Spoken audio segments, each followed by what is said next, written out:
bermunculan pocong sabrol.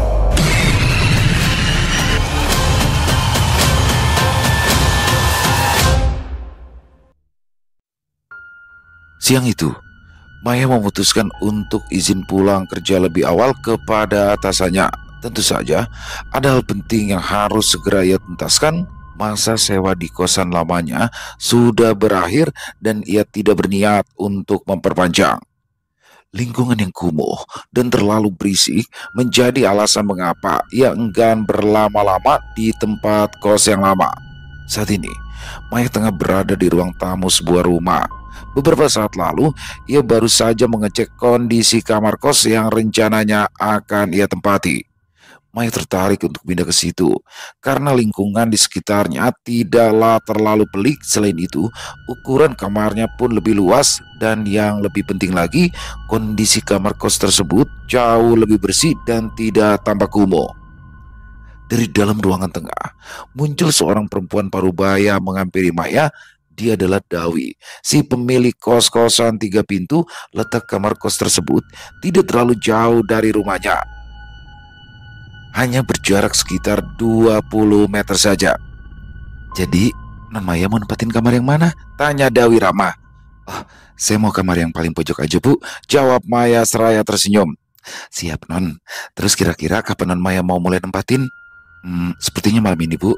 Setelah dari sini saya akan langsung ke kosan yang lama dulu karena masih ada barang yang belum di-packing." Dawi merespon dengan anggukan. Sebelum berpamitan, Maya kembali bertanya perihal batas minimum uang sewa yang harus dibayarnya. Bu, jadi bayar sewanya bagaimana ya?" "Oh, sesuai kesepakatan awal aja, Non. Di sini minimal sewanya per 3 bulanan," jawab Dawi. "Oh, per 3 bulan ya? Baiklah, kalau gitu uangnya saya kasih nanti malam aja ya, Bu. Soalnya belum sempat KTM." "Santai aja tuh, Non. Besok atau akhir bulan juga nggak apa-apa.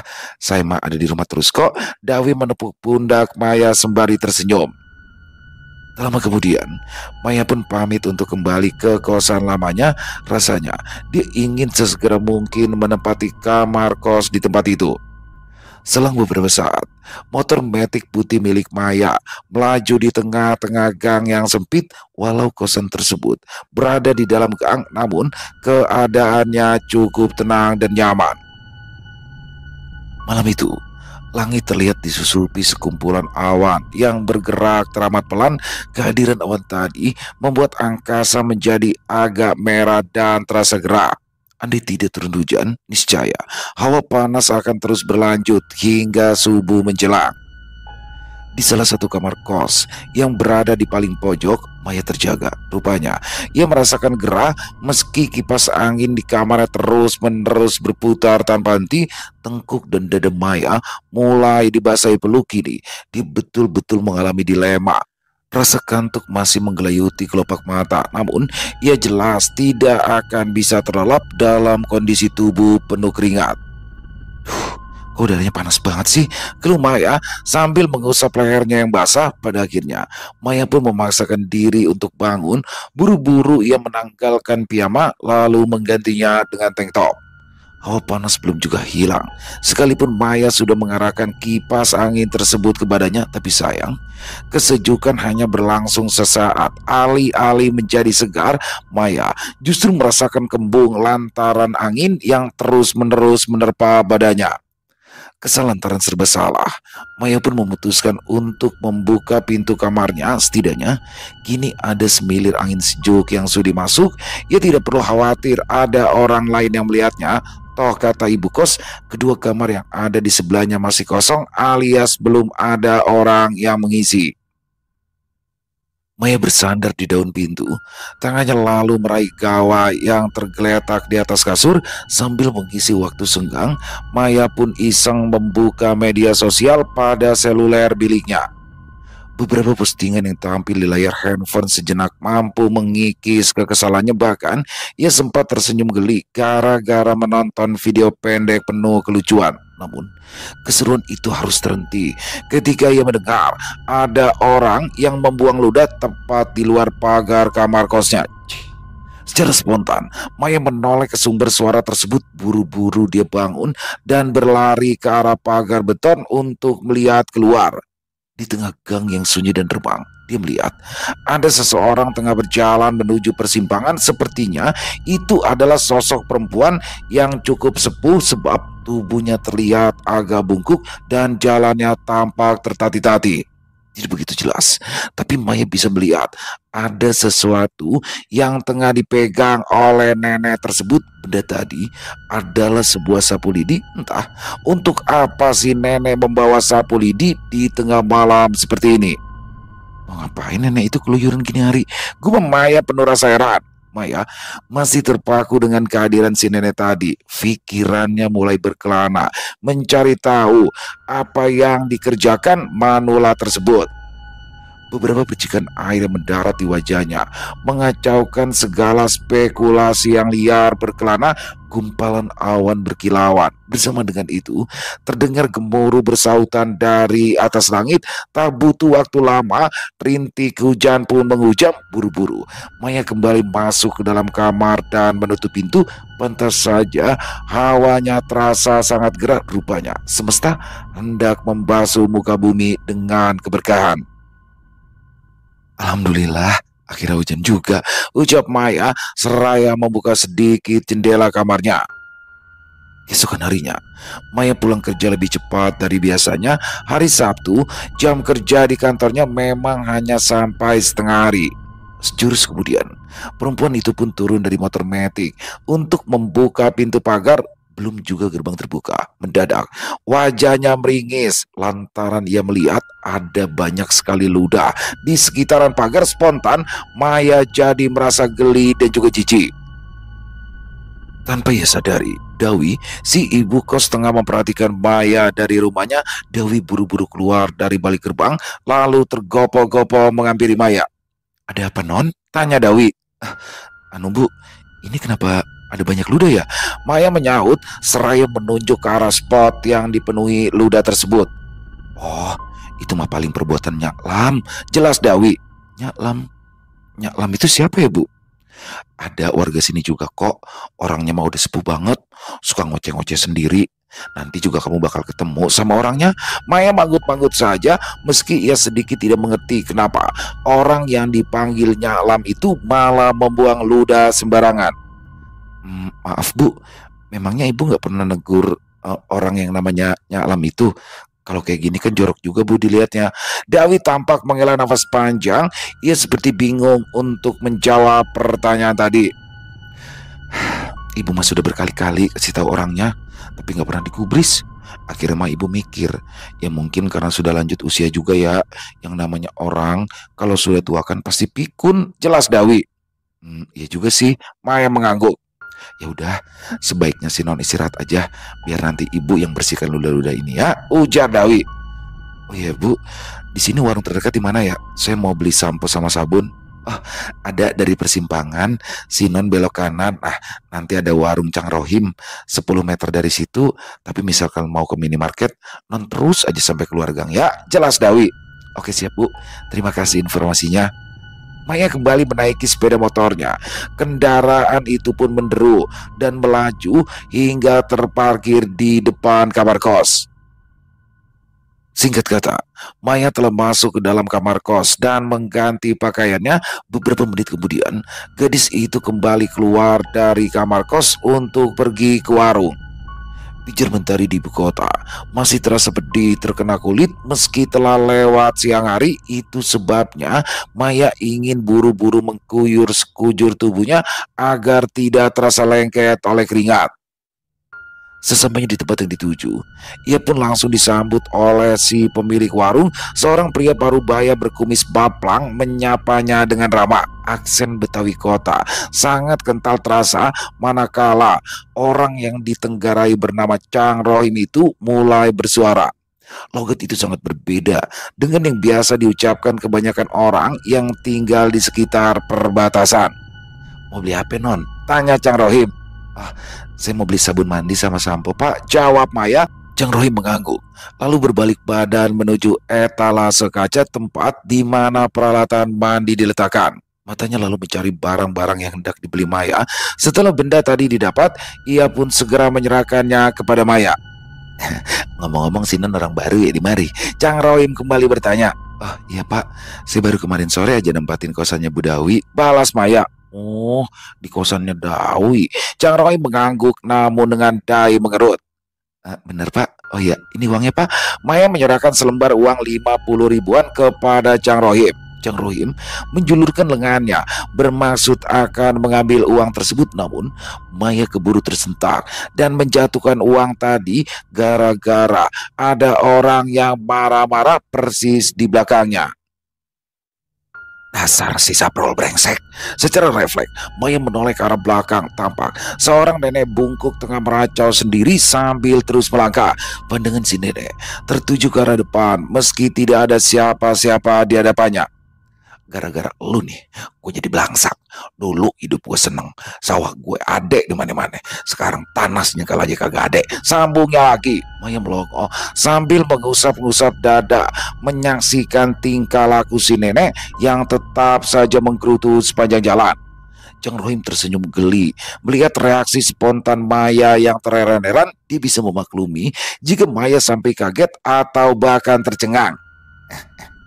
Namanya Salamah, tapi orang-orang di mari manggilnya Nyaklam. Dia mah kayak gitu, tiap hari ada aja yang ngelecehin. Maklum aja deh ya, namanya juga udah tua. Cerang Cang Rohim. Anu, apa setiap hari si nenek itu kayak begitu terus ya pak? Tanya Maya yang masih penasaran. Iya, nanti nih kalau dia kelar ngiterin gang, dia pasti bakal ngendon di pos ronda. Lihatin aja, bentar lagi juga dia bakal ke pos yang ada di perapatan gang, saut Cang Rohim. Tapi tadi malam juga saya lihat si nenek lewat depan kamar kos saya sambil nenteng-nenteng sapu lidi. Itu mah udah biasa non. Dia kalau lewat depan kos-kosannya si Dawi pasti bakal ngeludah atau ya mukul-mukul pagar pakai sapu lidi. Kok aneh banget ya pak. Maya tampak makin kebingungan. Ya namanya udah tua, orang makin tua akan makin kayak bocah kelakuannya. Balas Cang Rohim sembari menyodorkan uang kembalian. Maya manggut-manggut. Walau sebenarnya masih banyak yang ingin dia ketahui mengenai Nyalam, selain aneh, menurutnya orang tua itu cukup meresahkan karena suka meludah sembarangan di depan kosannya. Setelah menerima uang kembalian, Maya pun mengucapkan terima kasih kepada Cang Rohim, lalu ia kembali ke kosan Budawi. Cang Rohim diam-diam mengamati gadis tersebut yang semakin menjauh dan menghilang di balik tikungan di wajah lelaki parubaya itu. Seperti ada rasa yang tak terucap, namun ia buru-buru bisa mengendalikan perasaannya sebab ada pelanggan lain yang datang juga ke warungnya. Tak terasa malam pun tiba. Tak ada kegiatan lain yang dilakukan Maya selain berjibaku dengan gawainya. Perempuan itu sudah terbiasa menghabiskan malam tanpa televisi atau hiburan lain. Meski demikian, dia masih bisa menikmati musik atau bermain games dari handphone miliknya.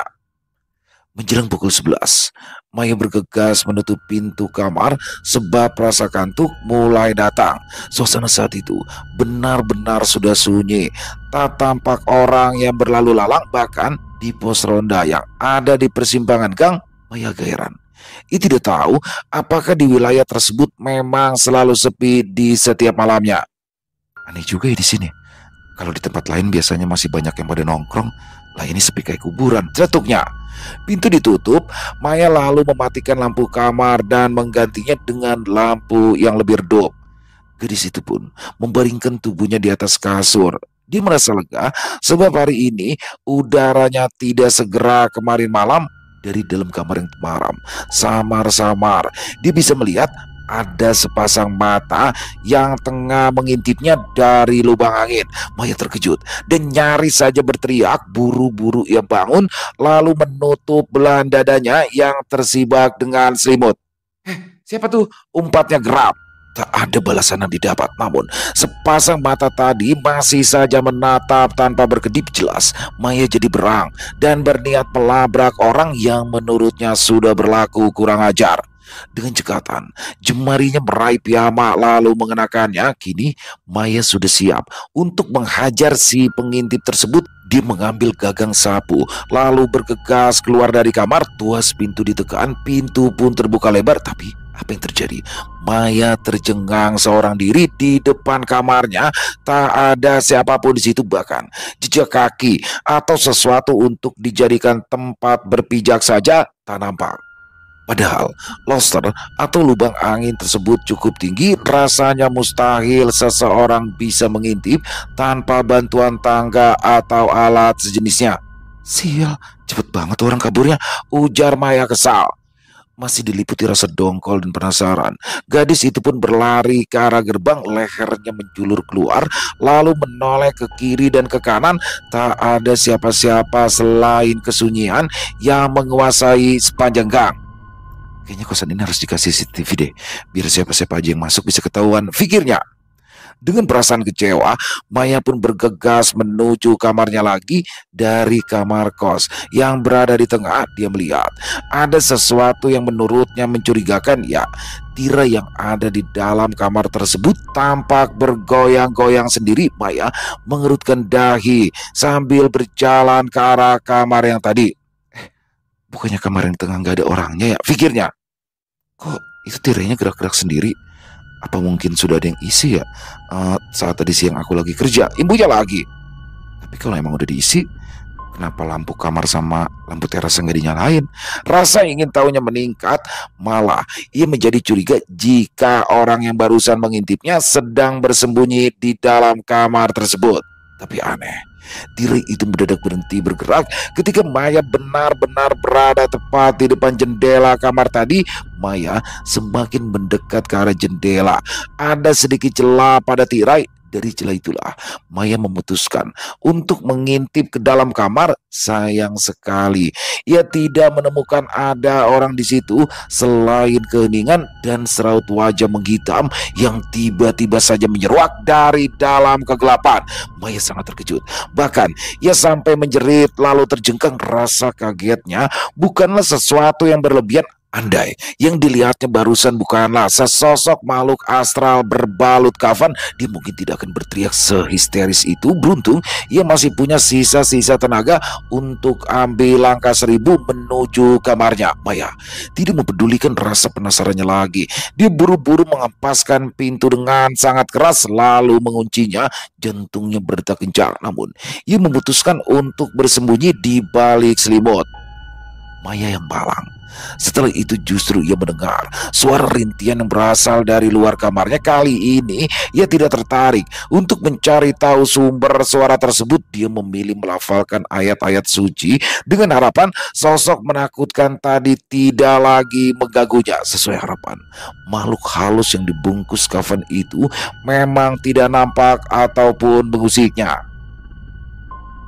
Setengah jam berlalu, Maya akhirnya menyerah oleh rasa kantuk. Barangkali itu jadi satu kemujuran sebab ia tidak menyadari jika ternyata ada yang sedang berdiri di sebelah lapak tidurnya. Ya, itu adalah sesosok pocong dengan kain kafan yang koyak dan dibubuhi bercak tanah. Pocong tersebut masih bergeming pada posisinya diiringi lenguh serta rintian. Ketika lantunan tarhim menggema, barulah wujudnya beralih menjadi gumpalan asap tipis yang memudar di udara. Hari Minggu seharusnya menjadi hari yang penuh keceriaan, namun tidak dengan Maya.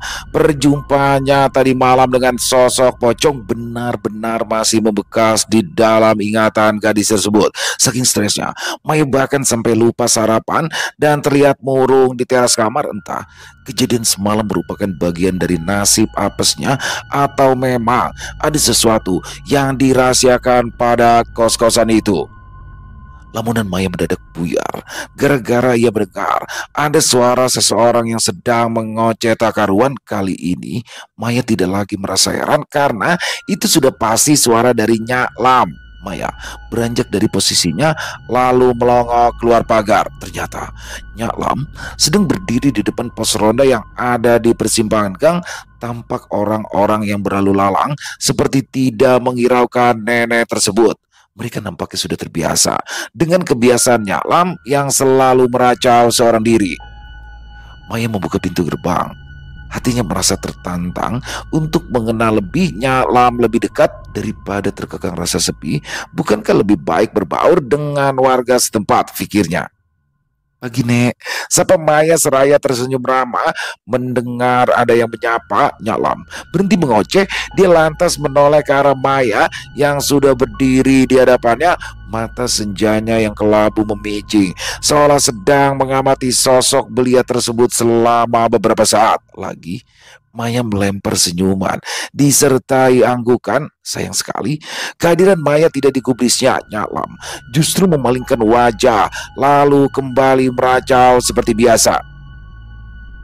Itu tuh, dulu tanah babe gua ada di sebelah situ, sampai ke ujung gang, celetuk Nyaklam sembari menunjuk ke sebuah rumah tingkat 2. Maya tersenyum geli melihat kelakuan Nyaklam, padahal ia tidak sedang bertanya apa-apa. Namun tiba-tiba orang tua itu malah berbicara perihal tanah milik mendiang bapaknya. Nah, terus rumahnya Ono noh, itu dulunya kebun kueni punya babe gue juga. Asal lu tahu, tanah babe gue banyak, banyak banget di mari. Haji Ilyas aja masih kalah lega tanahnya. Sambungnya lagi, Maya kembali tergelitik kala mendengar ocehan lansia itu ya. Sepertinya ia cukup jadi pendengar yang baik saja, meski artikulasi yang diucapkan tidak begitu jelas, namun ia paham akan maksudnya. Menurutnya, Nyaklam masih belum bisa melupakan bayang-bayang masa lalu. Apa yang diucapkan Nyaklam bisa jadi sesuatu yang pernah dialaminya beberapa waktu silam. Namun, bagaimanapun juga, Maya memilih untuk menyimak baik-baik ocehan tersebut. Nah, kalau yang itu dulunya kuburan, kali ini Maya terenyak dengan penuturan dari Nyaklam. Betapa tidak, orang tua itu jelas-jelas sedang mengarahkan telunjuknya ke arah kos-kosan yang kini ditempati Maya. Dia bahkan sempat tidak mempercayai apa yang baru saja didengarnya. Kuburan? Sebelah mana nek? Tanya Maya penasaran. Lah, emangnya lu kagak negesin telunjuk gua ngarah kemana? Oh no, yang sekarang jadi kos-kosannya si Dawi. Itu dulunya kuburan, saut Nyaklam sambil terus menatap ke arah kos-kosan tersebut. Tahun 70-an di kuburan itu masih ada pohon gantet sama pohon waru, tapi udah dibabat lantaran demit jadi demen ngejogrok di situ. Lanjutnya lagi, Maya terdiam. Dia sama sekali bingung apakah harus mempercayai kata-kata Nyaklam atau justru lebih baik tidak menghiraukannya. Merasa terganggu oleh keterangan tadi, Maya akhirnya berlalu dari harapan Nyaklam. Gadis itu pun berjalan menuju warung Cang Rohim untuk membeli makanan dan juga minuman. Si Nan mau beli sabun sama sampo lagi non. Cang Rohim menyapa Maya dari balik etalase kaca. Ah, enggak pak, saya mau beli roti sama air mineral yang 2 liter. Airnya jangan yang dingin ya, balas Maya tanpa basa-basi. Cang Rohim segera mengambilkan item yang dipesan oleh Maya. Dari kejauhan, ocehan Nyaklam masih bisa terdengar olehnya. Nenek itu masih saja meracau sendirian di pos ronda. Cang Rohim sadar jika Maya sedang memperhatikan Nyaklam, ia pun iseng berseloroh. Kagak usah ditanggepin non, dia mah kagak ada yang ngajakin ngobrol juga, bakalan terus-terusan ngoceh. Maya tersipu malu dan tersenyum. Buru-buru ia menyodorkan uang pada si pemilik warung. Rasa penasaran akan ucapan Nyaklam tadi muncul kembali. Iseng-iseng ia pun mencoba menanyakan hal itu pada Cang Rohim. Anu pak, Bapak warga asli sini? Iya non, saya mah salah satu orang lama yang masih tinggal di mari. Sisanya udah pada meninggal, sama banyak yang pindah keluar kota, jawab Cang Rohim. Terus kalau Nyaklam, dia orang asli sini juga? Tanya Maya lagi seraya melirik ke arah nenek tersebut. Waduh, kalau dia mau udah tinggal lebih lama daripada saya. Waktu itu bapaknya Nyaklam punya banyak tanah di mari. Hidupnya dulu mah sejahtera non. Ibarat kate nih ya, dia ongkang-ongkang kaki aja masih kejamin hidupnya. Tapi sayang non, bapaknya punya ponakan namanya Saprol. Nah, si Saprol ini nih numpang tinggal di rumah bapaknya Nyaklam. Ada kali 5 tahun tuh orang numpang hidup di situ. Terus ujuk-ujuk warga sini dapat kabar kalau si Saprol jualin tanah punya bapaknya Nyaklam. Lah abis itu si Saprol kabur kagak tahu kemana. Nah mulai dari situ dah tuh kehidupan Nyaklam sama babenya jadi susah. Tutur Cang Rohim sambil menyerahkan uang kembalian kepada Maya. Maya tertegun mendengar penuturan dari Chang Rohim. Cukup menyedihkan juga nasibnya Lam, pikirnya. Ia juga tak habis pikir pada orang yang bernama Saprol yang dengan tega menjual tanah yang bukan miliknya. Meski kasus tersebut sudah sering terjadi, namun dia cukup menyayangkan dan menjadi iba terhadap Nyaklam yang di masa senjanya harus hidup terlunta. Terus sekarang Nyaklam tinggal sama siapa? Wah, sekarang dia mau ditampung sama Haja Siti. Tapi keluarganya Haja Siti juga kelimpungan. Ya lantaran Nyalam kagak bisa diem. Kalau kagak ngocen dirian, ya dia warawiri ngeterin gang. Oh iya Pak, saya hampir lupa mau nanya sesuatu. Apa benar Pak, yang sekarang jadi kos-kosan milik Budawi itu dulunya kuburan? Entah mengapa, Chang Roy mendadak tersentak oleh pertanyaan Maya yang satu ini, bahkan lelaki itu terlihat gugup untuk menjawabnya.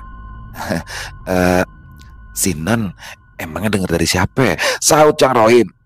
Barusan katanya Lam, tadi sebelum kesini saya lihat dia nunjuk-nunjuk ke arah kos-kosan. Katanya di situ dulunya kuburan. Apa benar begitu Pak? Chang Rohim seperti mati gaya menghadapi pertanyaan tadi. Sempat beberapa saat ia belum berani menjawab sampai akhirnya. Bagaimana ya Nan ya? Saya jadi kagak enak hati ini ngomongnya ini. Tapi jujur aja ya, di situ dulunya emang kuburan. Hah? Berarti yang barusan dibilang sama Nyalam bener dong. Maya terkejut lantaran Chang Rohim ternyata memang membenarkan ucapan Nyalam. Pantesan aja tadi malam saya lihat pocong di kamar yang masih kosong. Ibu Maya yang wajahnya kembali diliputi keresahan. Si Non semalam lihat pocong. Beneran itu Non? Ujar Chang Rohim yang juga tak kalah kaget. Iya bener Pak. Sumpah Pak saya nggak bohong, saut Maya. Saya mau percaya apa kata Non barusan. Soalnya nih ya, dari sebelum dijadiin kos-kosan, warga sini udah sering liatin begituan. Cuma kalau pocong, saya baru dengar sekarang ini. Nah, berarti sekarang Non udah paham kan kenapa itu kos-kosan sepi? Andai kata adanya ngekos, itu pasti orang luar. Lantaran mereka kagak tahu apa-apa. Terang Chang Rohim. Aduh, kalau gitu saya ditipu Budawi dong. Maya tampak kesal. Tenang dulu Non, dia mah kagak salah. Si Dawi kan bukan asli orang mari. Makanya dia kagak tahu kalau dulunya untuk kuburan. Malah kalau saya bilang nih ya, si Dawi juga apes lantaran dia kena tipu pihak orang yang jual tanah. Jelas Sang Rohim. Ya Allah, Maya kehabisan kata-kata dan hanya bisa geleng-geleng kepala. Sabar ya Non, saran saya aja nih ya, sering-sering aja berdoa, ama jangan bolong tuh sholatnya, insya Allah kagak bakalan ada apa-apa deh. Chang Rohim berusaha menenangkan Maya. Iya Pak, terima kasih masukannya. Kalau begitu saya pamit Pak, balas Maya dengan wajah tak bergairah. Tanpa terasa, waktu terus merayap hingga sang malam kembali datang seperti biasa. Jalanan di sepanjang gang akan didominasi oleh kesunyian manakala sudah lewat pukul 11. Tak ada yang berlalu lalang, kecuali 2 ekor anjing milik warga setempat yang sibuk berpatroli mengais sisa makanan dari dalam bak-bak sampah. Di kejauhan, sayup-sayup terdengar suara tiang listrik yang dipukul berulang-ulang oleh para peronda. Di salah satu kamar kos milik Dawi, Maya tampak berbaring di atas kasurnya malam itu. Ia tidak berniat memadamkan lampu kamar dari selepas sholat Isya. Gadis tersebut sibuk bergelut dengan pikirannya yang kalut. Pantas saja kalau ia masih terjaga, rupanya ada kekhawatiran yang terus-menerus bercokol di benaknya. Masih terngiang ucapan Chang Rohim tadi pagi yang berkata jika kos-kosan itu dulunya adalah pekuburan. 1 jam berlalu, Maya belum juga terlelap.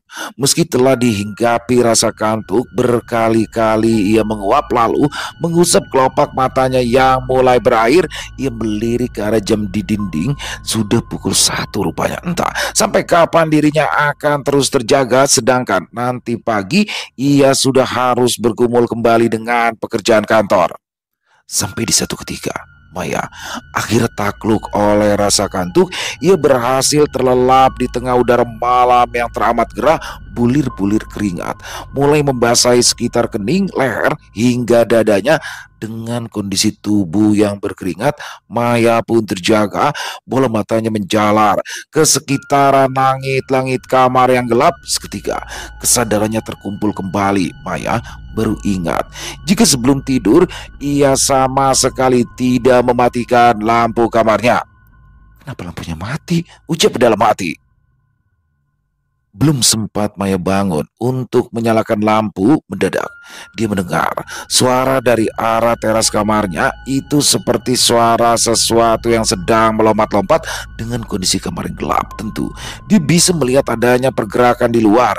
Dia menggosok-gosok mata, berusaha untuk mencermati apa yang tengah dilihatnya. Dari balik tirai, sebuah bayangan tampak melompat-lompat lalu berhenti tepat di depan jendela kamar. Maya perlahan merangkak mendekat ke arah jendela bermaksud ingin mengintip siapa yang berada di luar sana. Jemari Maya akhirnya berhasil menggapai ujung tirai. Dia pun segera mengintip melalui celah yang ada. Tiba-tiba saja matanya terbelalak begitu sadar jika yang ada di depan kamar kosnya itu merupakan penampakan pocong. Belum sempat Maya menutup tirai, sosok yang terbungkus kafan itu pun mengayunkan tubuhnya ke depan lalu menghantamkan kepalanya ke jendela. Kaca jendela bergetar. Maya menjerit sejadi-jadinya. Pocong itu kembali menanduk kaca jendela. Maya tak sempat melihat wajah makhluk astral itu lantaran terhalangi kuncung yang menjuntai dari atas kepalanya. Satu hantaman lagi-lagi mengenai jendela. Kini tak hanya kaca jendela yang bergetar, sekujur tubuh Maya pun jadi turut gemetar. Energi negatif pocong tersebut seperti menyedot seluruh tenaga Maya. Alhasil gadis itu tak sanggup bergerak. Meski hanya untuk sekedar menjauh dari jendela, semakin keras ia berteriak, semakin menjadi-jadi saja hantu itu menghantamkan kepalanya ke kaca. Kini Maya benar-benar pasrah menerima nasib buruknya. Air mata Maya luruh lalu membaur dengan cucuran peluh di tengah kekalutan. Entah mengapa dirinya merasa sulit untuk melafalkan doa, sementara di luar sana wujud menyeramkan itu kian menebar teror dengan aroma anyir yang menyengat. Rasa frustasi dan putus asa datang. Saat ini tak ada seorang pun yang bisa menolongnya. Andai saja dia pingsan, barangkali itu jadi jalan terbaik baginya. Duh, gila. Mendadak terdengar umpatan yang berasal dari luar pagar. Dasar lu kebangetan.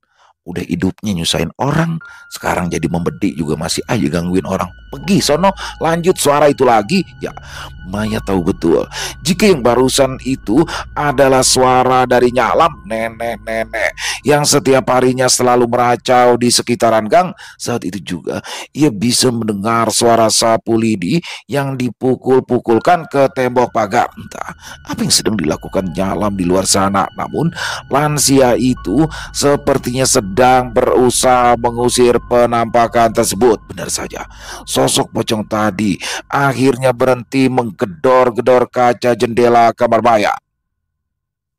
Kini hantu berbalut kafan itu mematung sambil terus memandangi Maya. Wajahnya yang hitam bagai jelaga membuat Maya bergidik ngeri. Bau busuk pocong tersebut masih saja tercium. Sontak Maya jadi mual dan nyaris memuntahkan isi perutnya ke lantai. Selang beberapa saat kemudian, sosok astral tadi pun melesat secepat kilat hingga menembus langit-langit kosan. Wujudnya lantas menghilang dari pandangan. Selepas kepergian makhluk itu, Maya akhirnya bisa menggerakkan tubuhnya lagi. Buru-buru ia berdiri dan menyalakan lampu kamar. Setelah itu Maya bergegas keluar untuk membuka pintu gerbang. Di luar gerbang tampak olehnya Nyalam sedang berdiri sambil terus memukul-mukuli pagar dengan sapu lidi. Orang tua tersebut terlihat mendongak ke arah atap kos-kosan. Maya segera berjalan dan menghampiri Nyalam. "Nek, nenek lagi apa? Kenapa hari gini masih ada di luar?" tanyanya dengan nada sungkan. Nyalam tidak menggubris kehadiran Maya. Ia masih saja memandang ke arah atap. Semenit kemudian, orang tua bertubuh bungkuk itu pun memalingkan wajah lalu menatap Maya. "Nek, nenek lagi ngapain?" Kembali Maya mengulangi pertanyaan yang sama. Gue barusan lagi ngusir si Saprol. Salah banget gue masih Saprol. Balasnya Lam. Saprol? Memang ada di mana orangnya? Maya tampak kebingungan. Si Saprol mah udah lama mati dikeroyok orang. Yang barusan tuh pocongnya si Saprol. Tiap malam dia suka ngenon mulu di mari. Di kosannya si Dawi. Hah? Memangnya barusan nenek lihat pocong juga? Lah tiap malam juga gue lihat. Gue mah kaget takut. Yang ada malah empet saban hari lihat di nongol. Masih dongkol hati aja gue masih Saprol. Gara-gara kelakuannya noh. Tanah ame sawo bayi gue jadi raib. Emang dasar kagak tahu diri tuh si Saprol. Cih, Hardi nyalam lagi seraya memukulkan gagang sapu lidinya ke tanah. Tapi Nek, kenapa pocong itu suka muncul di kosan ini ya? Ya orang si Saprol dikuburnya di mari. Pas penguburan ini kena gusur juga mayat kagak dipindahin. Lagi siapa juga yang sudi ngurusin mayatnya. Lah orang semasa hidupnya disuka jolim. Sekarang rasain dah jadi pocong tayangan. Jelasnya Lam. Sama lu juga ini. Jadi cewek mah jangan suka keluyuran pakai kutang doang. Gimana kagak dipantengin sama demit. Nek, ini mah tank top nih bukan kutang. Saut Maya seraya menutupi belahan dadanya. Kalau emang kurang bahan noh, di rumah gue masih banyak kain kebaya. Maya tepuk jidat, ia seperti sudah mati kutu menghadapi ocehan dari Nyalam. Dah, gue mau balik. Perut gue mules saben lihat si Saprol. Nyalam menutup percakapan itu. Orang tua itu pun berlalu dari hadapan Maya. Dengan langkah tertati, ia berjalan seorang diri menyusuri gang yang sepi. Meski jarak sudah cukup jauh, tapi mulutnya Lam masih saja terus mengoceh rasa kesalahan terhadap Saprol. Terus ia luapkan di dalam umpatan. Esok sorenya, keadaan di sekitar kos-kosan Dawi tampak tidak seperti biasanya. Puluhan orang terlihat memenuhi halaman kos-kosan. 3 pintu tersebut tikar digelar. Berbagai macam panganan dan minuman disediakan. Mereka yang hadir di tempat itu adalah para warga yang diundang untuk ikut serta dalam acara pengajian dan selamatan. Rupanya Maya telah menceritakan pengalaman horornya kepada si empunya kos-kosan. Syukurlah Dawi dengan sangat bijak mau mendengarkan keluh kesahnya. Sebagai pemilik, ia pun merasa bertanggung jawab atas kenyamanan dan keselamatan para penghuni kamar kos. Itulah sebabnya Dewi tidak keberatan menggelontorkan biaya untuk mengadakan acara pengajian. Mudah-mudahan setelah acara pengajian ini selesai, kagak ada lagi dah ya gangguan-gangguan gaib lagi yang dialamin sama anak-anak kos, ujar seorang ustadz yang didapuk untuk memimpin acara tersebut. Seluruh tamu undangan mengamini ucapan sang ustadz. Setelah itu mereka sama-sama mengawali acara dengan memanjatkan doa. Tak lupa mereka turut membacakan surah Al-Fatihah untuk Saprol agar almarhum mendapat ketenangan di alam baka. Acara kemudian ditutup dengan pembacaan surah Al-Baqarah dan ayat kursi. Maya dan Dawi bersyukur sebab semuanya berjalan lancar tanpa adanya hambatan. Kalau malam ini kamu takut tidur di kamar kos, kamu boleh kok tidur di kamar anak saya untuk sementara waktu. Orangnya mah udah nikah, jadi sudah tidak tinggal di sini lagi, ucap Bu Dawi kepada Maya. Gak usah repot-repot Bu, saya yakin kok setelah ini tidak akan ada lagi penampakan yang lain, balas Maya seraya tersenyum. Terus, kamu gak berubah pikiran kan untuk pindah kos-kosan? Tanya Bu Dawi dengan raut wajah yang gundah. Enggak lah Bu, saya udah nyaman kok di sini.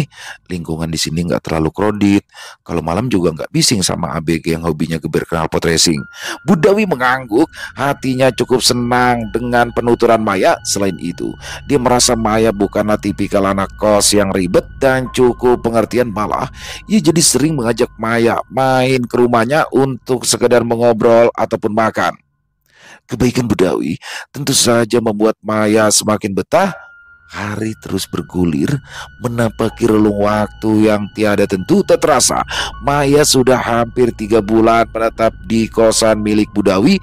Gadis itu merasa lega sebab ia sudah tidak diteror penampakan pocong Saprol. Selain itu, Maya juga senang lantaran dia tidak menemukan lagi air ludah yang berserakan di depan pagar. Sepertinya Nyak Lam juga sudah tidak pernah menjumpai sosok Saprol di tempat tersebut. Keadaan di dalam gang itu berangsur normal, bahkan benar-benar lebih tenang. Tak ada lagi ocehan yang terlontar dari mulutnya Lam, bukan lantaran lelah, namun karena si nenek sudah berpulang menuju alam yang lebih kekal. Hanya terpaut 2 minggu setelah acara selamatan, Nyak Lam pun mengembuskan nafas terakhirnya. Beberapa warga merasa kehilangan, termasuk Maya dan juga Budawi. Meski mereka kadang terusik dengan segala umpatan yang dilontarkan, namun mereka menganggap itu adalah hal lumrah yang kerap dialami para lansia. Di balik kisah duka, muncullah hal baik tak terduga. 2 buah kamar kos yang sebelumnya kosong melompong kini telah terisi. Kamar yang tengah diisi seorang karyawan garmen, sedangkan kamar yang satunya dihuni oleh mahasiswa. Keceriaan baru muncul, membuat suasana di tempat tersebut kian hangat dan bersahabat. Selesai. Wow, luar biasa kisah dari Bang Aldi ya. Bagaimana di sini serem banget nih. Maya ini berani banget ya. Sebagai seorang wanita dia kos di tempat yang horor, yang angker, apalagi ketika dia sudah mengetahui itu latar belakangnya, dia tetap nggak mau pindah dan justru dia malah kayak berusaha mengulik dan menghadapinya. Keren banget di sini. Dan bagaimana sosoknya Lam atau Nyak Salamah yang mana yang sedari awal Maya udah kesel nih karena dia sering meludah di depan kosannya Budawi sehingga apa namanya terlihat bekas itu. Ternyata semua yang dia lakukan sambil nenteng-nenteng sapu lidi itu adalah upaya dia untuk mengusir sosok pocongnya si Saprol ya. Saprol itu yang kita sama-sama ketahui bahwa asalnya dia adalah orang yang telah menjual tanah babehnya. Waduh, ini luar biasa banget kisahnya. Keren banget Bang Ali dengan ciri khasnya, sehingga saya membawakannya juga enak. Dan bagaimana akhirnya di sini semuanya bisa terselesaikan, diadakan doa bersama oleh Budawi dengan mengundang para sesepuh, dan di situ akhirnya pocong Bang Saprol tidak muncul lagi di sekitaran kos-kosan yang mana itu ternyata adalah kuburan dia dan nggak sempat dipindahin tuh. Jadi ya masih ada di situ, tapi alhamdulillah akhirnya bisa selesai. Dan bagaimana di sininya Lam akhirnya setelah 2 minggu diadakan selamatan atau doa bersama itu, Nyak Lam akhirnya mengembuskan nafas terakhirnya dan semoga tenang Nyak Lam ya. Terima kasih Bang Aldi atas kisahnya yang luar biasa. Ditunggu lagi untuk kisah-kisah selanjutnya. Dan semoga teman-teman pada pecinta penikmat horor misteri terhibur ya dengan kisah barusan, terutama para subscriber dari channel Ilo Bercerita. Buat yang punya komentar lain, buat yang punya pendapat lain tentang kisah barusan, silakan bisa menuliskan di dalam kolom komentar ataupun hanya sekedar saling menyapa. Insya Allah kami akan menjawabnya satu persatu. Buat teman-teman yang suka dengan videonya bisa diklik tombol like-nya, tombol jempolnya ya. Boleh juga dong dibantu di-share link videonya ini ke teman-teman yang lain agar juga ikut merasa terhibur. Dan buat teman-teman yang belum subscribe, yuk bisa diklik tombol subscribe. Jangan lupa lonceng notifikasinya juga dinyalakan ya, agar teman-teman selalu mendapatkan notifikasi dari konten-konten yang akan kami upload di setiap harinya.